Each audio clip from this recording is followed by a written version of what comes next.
توبہ ہو جاتے. ہم کہاں اور موعظہ کہاں ہماری بساط نہیں ہے. تو مفسر قرآن کوئی نہیں, یاد رکھیے سوائے معصومین کی ذات. ظاہر اس لیے تو مولا نے فرمایا کہ کوئی آیت ایسی نہیں زمین پر اتری ہو یا فرش پر اتری ہو یا عرش پر یا پہاڑ پر یا مسجد میں یا گھر میں یا میدان میں یا عرش اعلیٰ کی منزلوں پر مگر میں اس کو جانتا ہوں. اب بتائیے ہم مفسر قرآن ہو اور ہمیں کیا ہے ان کے عرش پر کیا باتیں ہوئی, ہمیں کیا ہے ان کے عرش پر یہ آیت کیسے اتری, یہ تو وہی جان سکتا ہے. کیا وہ جو خود گیا ہو یا زمین پر بیٹھ کر وہ سارا منظر دیکھ رہا ہو کہ پیغمبر کہاں سے گزر رہے ہیں. بولے نماز سلام پڑھیے ایک مرتبہ.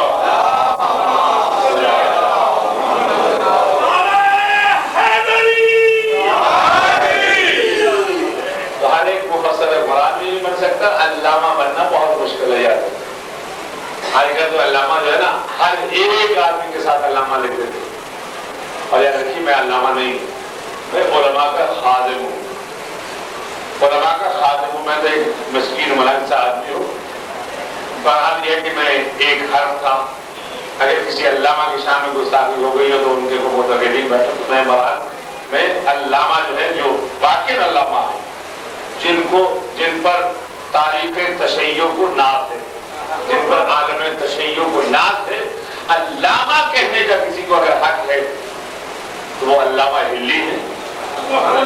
یا اس کے بعد اگر آپ کہہ سکتے ہیں تو علامہ مجلسی علیہ رحمہ. اس کے علاوہ باقی سب نائب امام تو ہو سکتے ہیں, مجتہد تو ہو سکتے ہیں, علامہ بننا بہت مشکل ہے. یعنی 14 سال کی عمر میں علامہ ہلی 14 سال کی عمر میں اجتہاد کے درجے پر فائز ہوئے اور 14 سال کی عمر میں اس فن تک پہنچے کہ اس زمانے کے علماء جو ہیں, کیا علامہ اگر کہنے کا حق ہے, حشام ابن حکم ہے, محمد ابن مسلم ہے, عمران ابن عایون ہے, یہ وہ اصحاب ہیں جن کو اصحاب اجماع کہا جاتا ہے کہ جن کے قول کو جو یہ کہتے ہیں کہ محمد ابن مسلم نے یہ کہا تو آنکھیں بند کر کے قبول کر لو کہ یہ امام نے کہا. حشام ابن حکم کہے تو یہ سمجھ لو کہ مولا نے فرمایا یہ ہے علامہ کہ جن کے سامنے دنیا کے بڑے بڑے علماء جو ہیں وہ یہ کہتے ہوئے نظر آئے کہ واقعا اگر عالم ہے تو یہ ہے. علامہ اس کو کہتے ہیں کہ جس کے سامنے تمام علماء عاجز آ جائیں.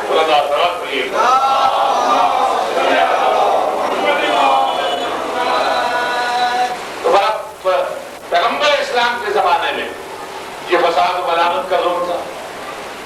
پر اپنے آپ کو بڑے بڑے علامہ لوگ کہتے تھے ہم سے پڑھا لکھا کوئی نہیں, ہم سب کچھ جانتے, باقی سب قوم ہے. انہوں نے سات قصائد لکھے اور خانہ کعبہ کے دیواروں پر لٹکا دی کہ ہے کوئی جس کے مقابلے کو لائے, ہم سے بڑھ کر کون فصیح و بلیغ. اور پروردگار عالم نے اپنے حبیب کو اس اسلحے سے لیس کر کے بھیجا کہ لمبا چوڑا قصیدہ نہیں, بھئی ربائی بھی 4 مصروں کی ہوتی ہے, 3 مصروں کی ربائی شاید نہیں بنا سکتا, 3 مصروں کا کوئی چیز بنا نہیں سکتا. بھئی قطع ہوگا 6 مصروں کا, ربائی ہوگی 4 شعر ہوگی, قطع میں 6 شعر مسدس. لیکن یہ جو پروردگار عالم کے حکم سے اللہ کے حبیب نے کعبہ کی دیوار کے ساتھ اب چھوٹی سورت جو ہے, چھوٹی سورت ہمیں دیکھنے کے لیے کہ جب تم اس چھوٹی سی سورت کا مقابلہ نہیں کر سکتے تو قرآن کا مقابلہ کیسے کرو گے. وہ لکھ کے لٹکایا.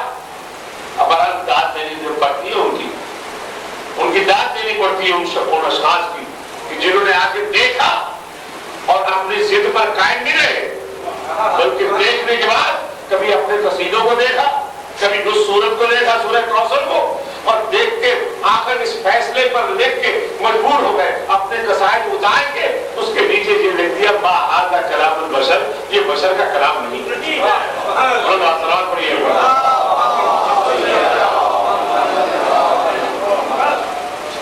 یہ بشر کا کلام نہیں ہے.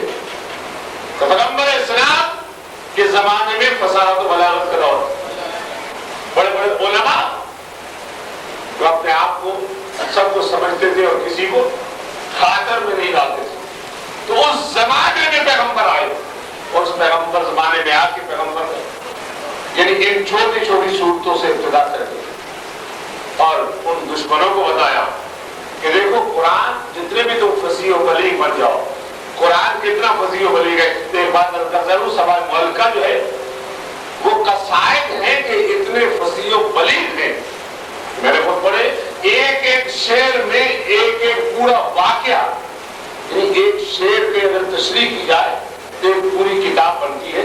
اتنے فصیح و بلیغ وہ قصیدے کہ اتنے اس میں سے ایک ایک لفظ پر ایک ایک واقعہ کا اشارہ، اتنے فصیح و بلیغ وہ قصیدے تھے. لیکن سورہ کوثر کو دیکھ کر اب وہ سوچتے ہیں کہ یہ کیا ہے.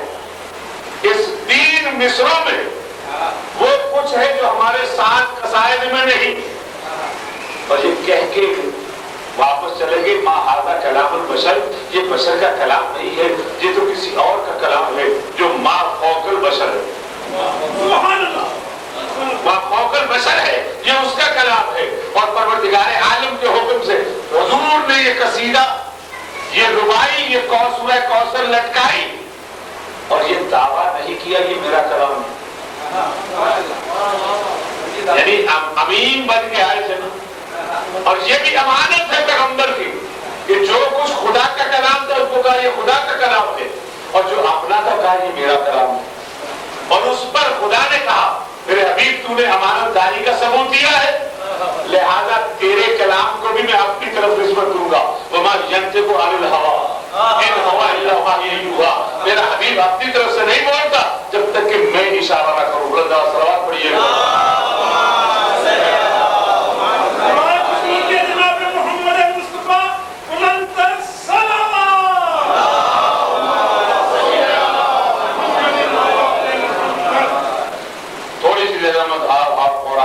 زیادہ احمد آپ کو دوں گا کہ اسی خیال سے پیغمبر خدا نے اپنے زندگی میں کہ دیکھو میں اس دنیا سے جب چلا جاؤں تو بعد میں یہ نہ کہنا کہ پیغمبر خدا کے بعد پیغمبر خدا کا نمائندہ کون ہے.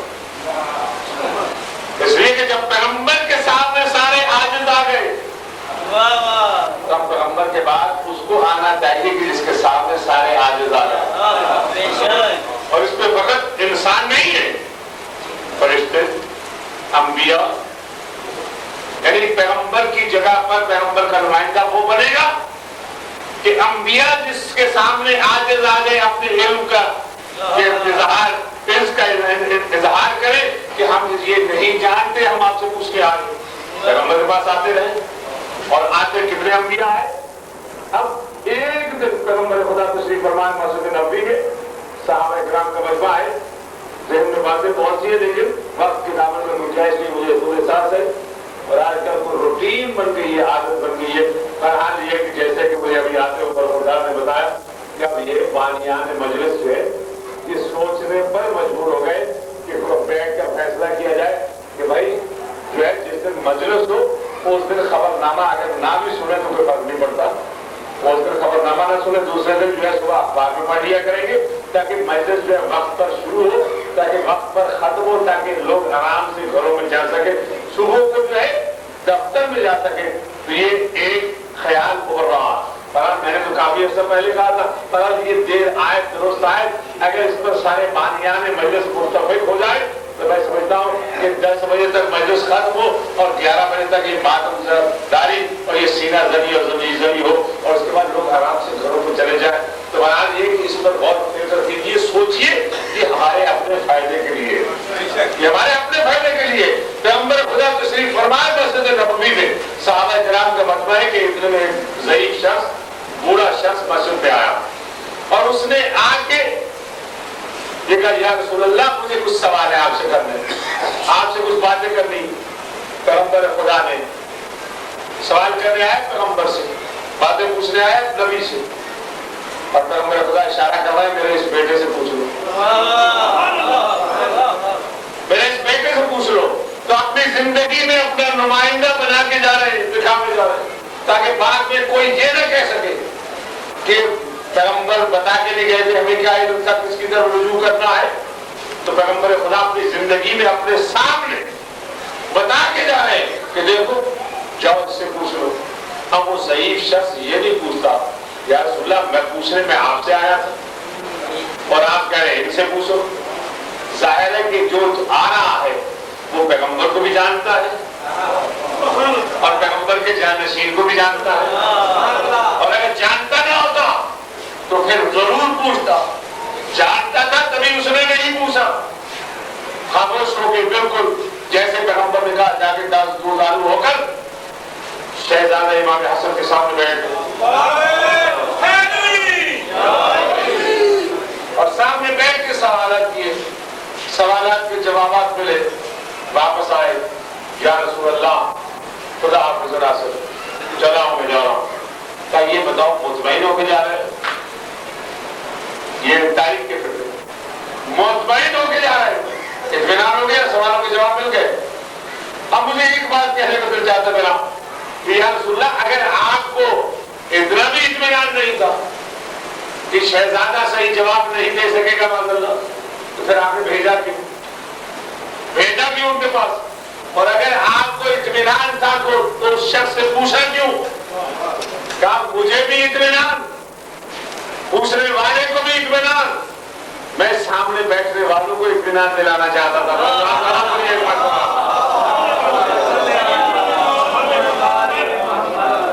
میں ان کو بتلانا چاہتا تھا کہ دیکھو جس طرح سے اس نے میرے حکم کے حضور کی بلا چلا جا کے سامنے سوال پوچھے اور مطمئن ہو کے جا رہا, تو لہذا اگر میرے بعد یہ میرا بیٹا حسن کوئی بات کہنے تو اعتراض نہ کرنا. اگر اعتراض کیا تو گویا کہ میری بات پر اعتراض کرو.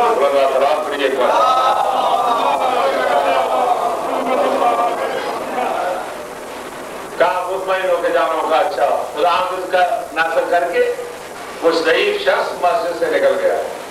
اب پہلی دفعہ 5,000 نے دیکھا. اب ایک شخص نے کہا یا رسول اللہ یہ بتائیے یہ کون تھا؟ کیا تمہیں معلوم نہیں؟ یہ جناب خضر پیغمبر, جناب خضر پیغمبر تھے جو مسائل پوچھنے آئے تھے. اب جناب خضر پیغمبر کون ہے؟ جناب خضر پیغمبر ہے امام. یاد رکھیے نبیوں میں کچھ امام ہے, کچھ فقط نبی ہے. اور امام جو ہے یاد رکھیے امام جس کو حجت خدا, امام جو ہے وہ باطن پر بھی حکومت کرتا ہے اور ظاہر پر بھی حکومت کرتا ہے. اور نبی جو ہے وہ فقط ظاہر پر حکومت کرتا ہے, ظاہر پر حکومت کرتا ہے. لیکن جب امام اگر اس کو اختیار دے دیا جائے, جناب خضر انبیاء میں سے وہ ہے جنہوں نے باطن پر حکومت کی ہے, اور ظاہر جناب موسیٰ ظاہر پر حکومت کرتے تھے. جناب خضر وہ پیغمبر ہیں جنہوں نے جناب موسیٰ کو شاگرد بنانے پر یہ تیار نہیں ہوئے. جناب موسیٰ کون ہے؟ وہ لازم نبی ہے, لیکن وہ نبی تھے, یہ نبی بھی تھے اور امام بھی تھے. وہ ظاہر پر حکومت کر رہے تھے, یہ باطن پر. اور ظاہر جو باطن پر حکومت کرے, ظاہر والا کیا سمجھ سکتا ہے کہ یہ باطن کیا ہے؟ اس لیے کہ ان کی حکومت محدود تھی ظاہر پر اور ان کی حکومت وسیع تھی باطن پر. اور باطن ہر ایک نہیں سمجھ سکتا, وہی سمجھ سکتا ہے جن کا تعلق اس گرانے سے ہو.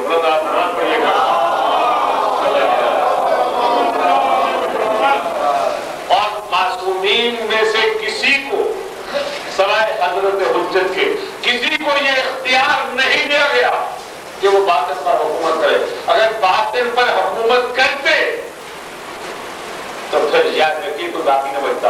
اور باطن پر جب حکومت آئے تو پھر آپ سے یہ نہیں پوچھا جا رہا باطن پر حکومت کا مطلب کیا ہے. اگر باطن پر حکومت ہے تو آپ سے نہیں پوچھا جا رہا کہ آپ نے یہ مسئلہ کیوں نہیں یاد کیا. فقط اتنا پوچھنا مسئلہ آتا ہے یا نہیں, یہ چیز آتی ہے یا نہیں. اس لیے کہ آپ ان کے سامنے کہہ نہیں سکتے. اگر آپ کہیں گے کہ جناب مجھے وقت نہیں ملا تو وہ وقت کو مجسم کر کے آپ کے سامنے کھڑے کر دیں گے. اگر آپ کہیں گے کہ مجھے استاد نہیں ملا تو جو استاد آپ کے زمانے میں ہوگا اس استاد کو سامنے لا کے کھڑا کر دیں گے. وہ کہے گا حضور اس نے مجھ سے پوچھا ہی نہیں. لہذا باطن جو حکومت باطن پر کرتا ہے اس کے سامنے آپ حجت بازی نہیں کر سکتے. آپ یہ نہیں کہہ سکتے لیکن باطن والوں کو دھوکہ نہیں دے سکتے. تو جناب موسیٰ کو باطن ظاہر پر تھے اور جناب خضر باطن پر تھے. اب جناب خضر نے جو کہا تھا نا کہ تم میرے ساتھ نہیں چل سکتے، وہ اس وجہ سے کہ تم ظاہر پر حکومت کر رہے ہو.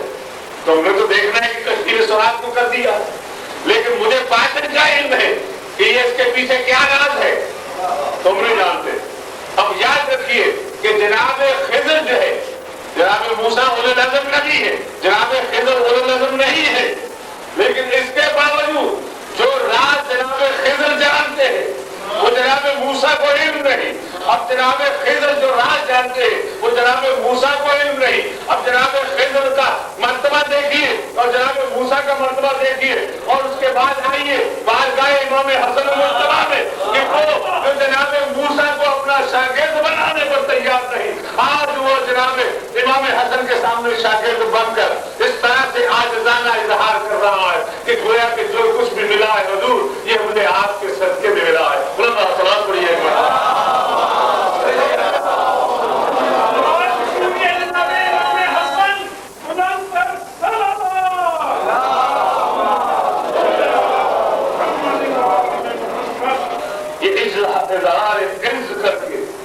کہ جو کچھ مجھے ملا ہے یہ آپ کے صدقے میں ملا ہے. یہ باطن کا علم یہ آپ کے صدقے میں ہے اور یقیناً ان کے صدقے میں. اس لیے کہ جب یہ مجسم علم ہے، جب یہ مجسم علم ہے، جب یہ کہہ دیا انا مدینۃ العلم وعلی بابھا، میں علم کا شہر ہوں، علی اس کا دروازہ ہے، تو پھر فقط ایک دروازہ نہیں، علی علیہ السلام سے لے کر حضرت مہدی تک سب علم کے دروازے ہیں، سب دروازے ہیں.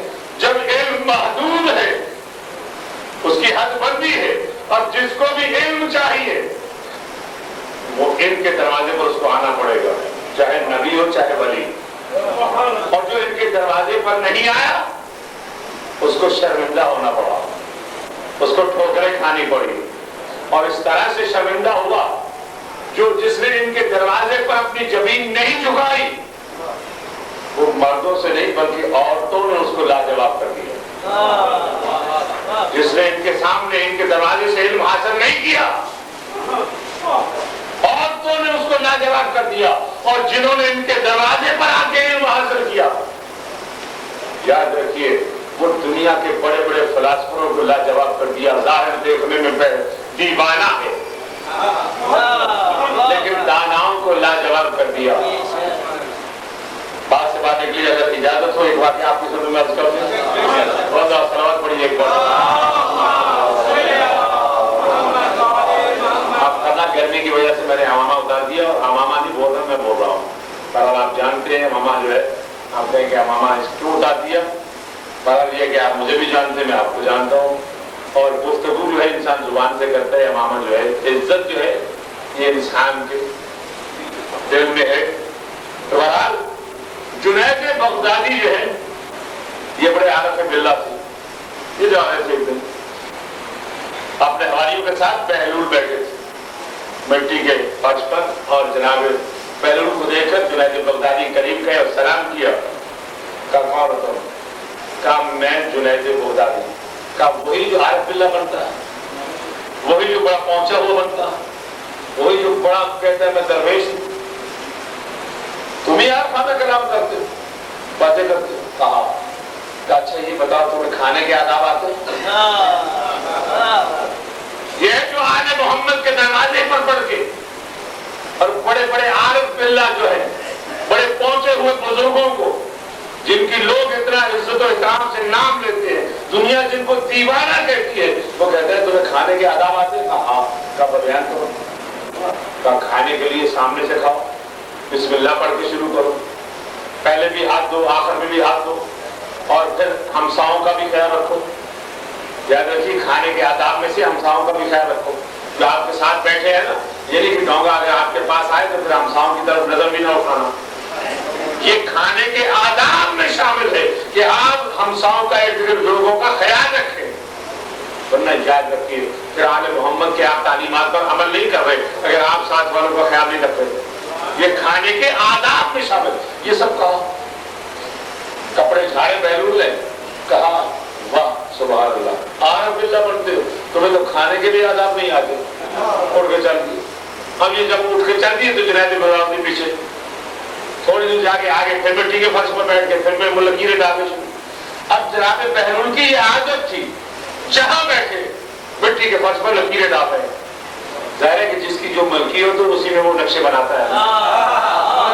صلوات پڑھیے ایک بار۔ ظاہر ہے کہ آپ نے قدر زمین لے لیا، آپ کو مل گیا، اب آپ اس میں نقشہ بنائیں گے نہ لگے کہ یہاں اتنے کمرے ہونے چاہیے یا اتنے مکان بناؤں، یہ 10 مکان بنا کے کرائے پر دے دوں۔ اب ظاہر ہے جب مولا نے اختیار کر دیا ہے کہ یہ حصہ بہلول تیرا ہے، تو اب بہلول نے اس میں مکان بنانے اندازے کے مطابق کہ کتنے آدمی کو دے رہے ہیں۔ تو جہاں بھی یہ بیٹھے، کتابیں اٹھا کر دیکھیے، جہاں بھی یہ مٹی پر بیٹھے ان کا کام فقط یہ ہے لکیریں ڈالو، انگلی سے مٹی پر لکیریں ڈالو۔ پھر لکیریں ڈالنے شروع کی، جنید بغدادی کو پہنچے سلام کیا، کہا کون؟ کہا جنید بغدادی۔ کہا وہی جو عارفانہ کلام کرتا ہے؟ کہا نہیں، وہ جس کو کھانے کے آداب نہیں آتے۔ جنید بغدادی کہتے ہیں وہ جس کو کھانے کے آداب نہیں آتے۔ کہا اچھا، اگر کھانے کے آداب نہیں آتے سونے کے آداب آتے؟ کہاں آتے؟ کہا میں جب سونے کے لیے تیار ہوتا ہوں تو سونے کے کپڑے پہن لیتا ہوں، وضو کر کے چارپائی پر لیٹ جاتا ہوں اور اللہ کو یاد کر کے سو جاتا ہوں۔ کپڑے جھاڑ کے اٹھے، کہا تمہیں تو سونے کے بھی آداب نہیں آتے، تمہارا پلہ بنتے۔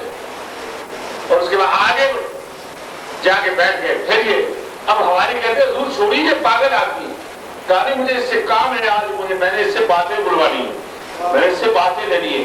یہ باطن پر حکومت کر رہا ہوں، یہ باطن پر حکومت کر رہا ہے، میں ظاہر پر۔ یاد رکھیے جس کے ملنگ باطن پر حکومت کرے اس کے آقا کی شان کتنی بلند ہوگی ہم تو پہچان ہی نہیں سکتے۔ آگے بڑے بہلول آگے جا کے بیٹھ گئے۔ پھر یہ پہنچے، سلام کیا، کہا کون ہو؟ کہا جنید بغدادی، وہ جس کو نہ کھانے کے آداب آتے ہیں نہ سونے کے آداب آتے۔ کہا اچھا یہ بتاؤ بولنے کے آداب آتے ہیں؟ ہاں، تو بتاؤ بولنے کے آداب کیا؟ کہا بولنے کے آداب یہ ہے کہ انسان صحیح بولے، بولنے کے آداب یہ ہے کہ انسان جو کچھ دیکھے اس کو پڑھے۔ یہ سارے جو بولنے کے آداب ہیں بیان کیے۔ کہا تمہیں تو بولنے کی بھی آداب نہیں آتے اٹھتے۔ اب جب اٹھنے لگے نا تو گھٹنوں پر ہاتھ رکھ دیا جنید بغدادی نے، کہا مجھے کچھ نہیں آتا، آپ بتائیں، مجھے کچھ نہیں آتا، آپ بتائیں۔ تو جو بہلول نے فکرہ کہا پہلے تو نے اپنے علم کا اظہار کیا تھا تو لہذا میں نے نہیں بتایا، اب تو نے اپنے عزت کا اظہار کیا ہے اور تو نے اپنی کم علمی کا اظہار کیا کہ میں نہیں جانتا۔ اب آل محمد کے غلام سے پوچھ سن کہ یہ آداب کیا ہے۔ کھانے کے آداب جو تو نے بتائی یہ سب فرع ہے۔ اصل کھانے کے آداب میں سے ایک ہی ادب ہے کھانے کا، وہ یہ ہے کہ سب سے پہلے یہ دیکھ کھانے کا کہ یہ لقمہ حلال ہے یا حرام۔ آل محمد کے در کا پڑا ہوا یہ جس طرح سے یہ ہے کھانے کے آداب۔ اور سونے کے آداب یہ سب فرع ہے کہ لباس پہن لینا اور وضو کر کے سو جانا۔ سونے کے آداب میں سے سب سے بڑا ادب جو ہے، سب سے بڑا چیز جو ہے وہ یہ ہے، بنیادی چیز۔ یہ فرع ہے۔ اصل کیا ہے؟ اصل یہ ہے کہ دنیا کے لوگوں سے اپنے دل کو پاک و صاف کر بغض و کینہ کو نکال کے سو جائے۔ یہ ہے اصل سونے کے آداب۔ آپ نے فرمایا کہ کھانے کے آداب میں لقمہ حلال، اگر تم بسم اللہ نہ بھی پڑھو اللہ تم سے پرسش نہیں کرے گا، اگر تم سامنے سے نہ بھی کھاؤ اللہ تم سے سوال نہیں کرے گا، اگر تم ہاتھ نہ بھی دو اللہ تم سے سوال نہیں کرے گا۔ لیکن اگر تم نے لقمہ حرام کھا لیا اور سارے آداب کے ساتھ کھایا تو تم سے سوال ہوگا کہ لقمہ حلال حرام کیوں کھایا، اور لقمہ حلال اگر بغیر آداب کے کھا لیا تو تم سے سوال نہیں ہوگا۔ اسی طرح سے اگر تم سو گئے دنیا کے انسانوں کی طرف سے بغض و کینہ دل سے نکال کر، تو پھر تو یہ تمہارا سونا جو ہے عابد کی زندہ عابد کی عبادت سے بہتر ہے، اس لیے کہ عابد جو ہے عبادت کر رہا ہے اور تم لوگوں کے طرف سے بے نیاز ہو کر اپنے دل کے آئینے کو صاف کر کے سو رہے ہو، لہذا تم ان سے بلند ہو۔ باتوں کے گفتگو کے آداب، تو گفتگو کے آداب میں یہ سب فرع ہے کہ کس طرح سے جو دیکھو اس کو پڑھو۔ گفتگو کے آداب میں سے یہ ہے کہ جو بولو پہلے اس کو تولو،